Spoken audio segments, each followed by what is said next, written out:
1300, after nearly 2 centuries of wandering, the Mexica people came to the Valley of Mexico, a valley long dominated by the Toltec.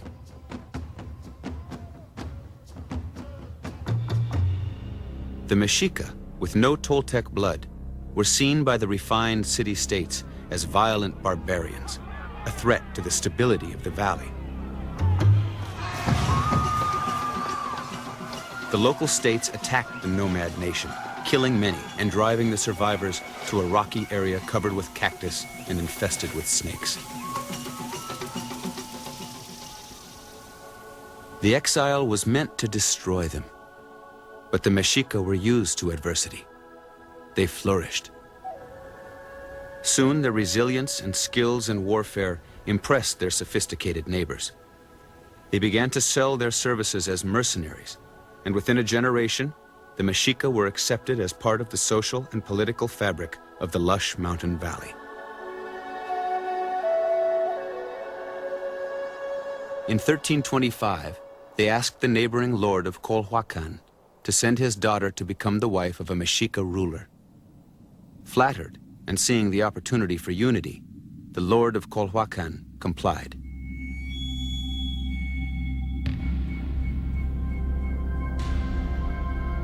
Days later, when he and the other lords of the valley went to the Mexica town to honor the new princess, instead of seeing his young child emerge, a priest appeared, dressed in her skin.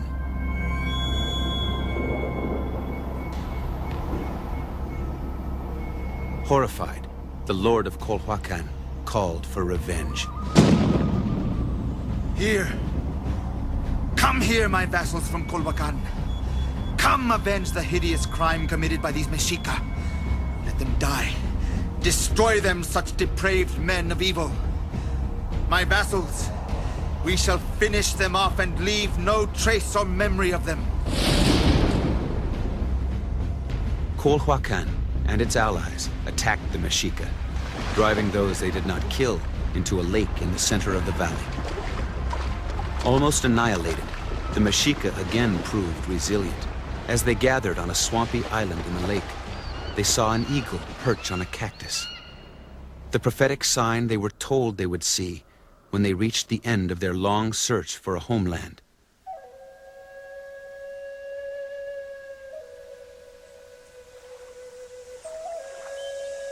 The place that would be called Tenochtitlan.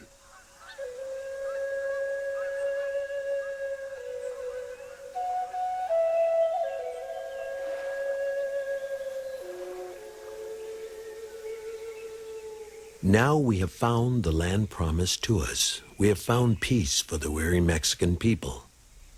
Now we want for nothing. Be comforted, children, brothers and sisters, because we have obtained the promise of our God.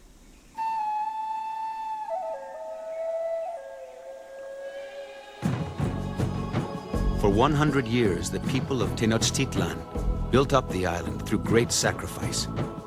They reclaimed land from the swampy lake and erected stone temples and public buildings.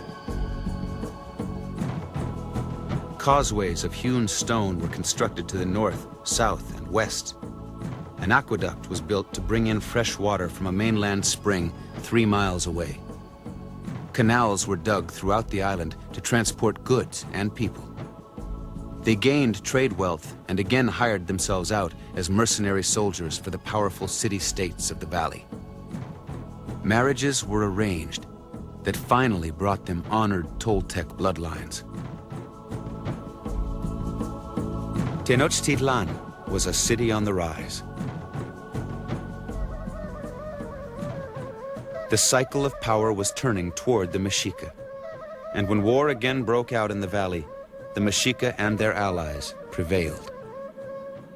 In victory, they called themselves the Aztec, after the Mexica place of origin, Aztlan, land of the herons.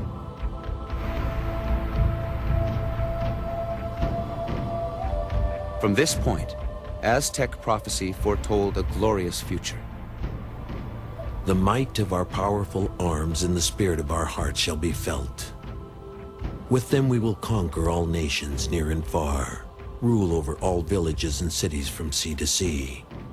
Become lords of gold and silver, jewels and precious stones, feathers and tributes. And we shall become lords over them and their lands, and over their sons and their daughters, who will serve us as our subjects. For over 80 years, the Aztec launched far-reaching campaigns of conquest, expanding their domain from Gulf to Pacific. They fought epic battles with city-states throughout the region. Most were conquered and turned into tributaries, forced to supply slave laborers for Aztec public works and pay high taxes and goods. Aztec scribes recorded the taxes of many states. Bolts of fine cloth, discs of hammered gold, exotic plants and feathers, precious stones, feathered military uniforms.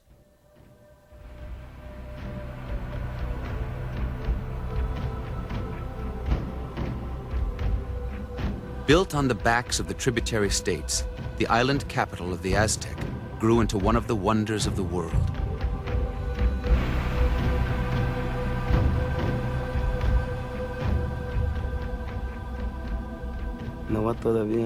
When I first opened my eyes in this world, I was born of this heritage.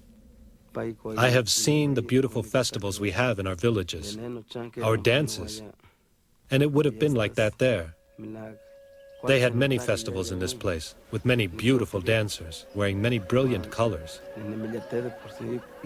I think it was even more beautiful then, much more beautiful when our grandfathers lived there and followed their ways. The two-story houses of the elite were adorned with beautiful gardens.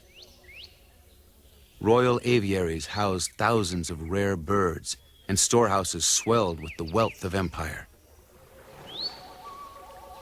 The city was cleaned daily by thousands of sweepers, its refuse collected and shipped away on barges.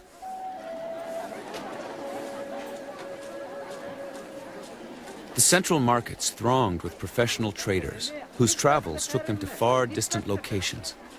Men who spoke many languages and often carried with them news of the world.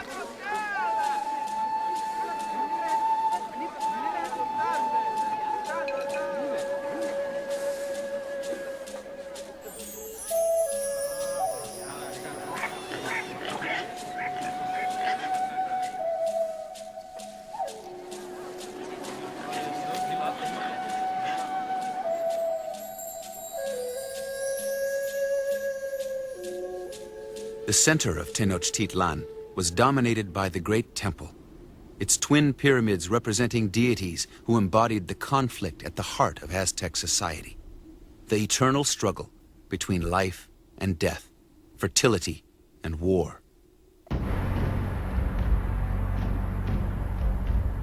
Their private rituals, which on special occasions included the sacrifice of human prisoners, incorporated this duality. Life required death to exist, and death required life. Tenochtitlan became a city of hundreds of thousands, a bustling metropolis ruled by the Aztec emperor from the grand imperial palace. But in the year 1 Reed, the Christian year 1519, Moctezuma could feel a shadow across his empire, and he could not forget that the prophecy of Aztec greatness had a dark side, a prophecy long held in their oral tradition. I shall make war against all provinces and cities, towns and settlements, and make all of them my subjects, my servants. But just as I will subjugate them, so too will they be snatched from me and turned against me by strangers who will drive me out of this land.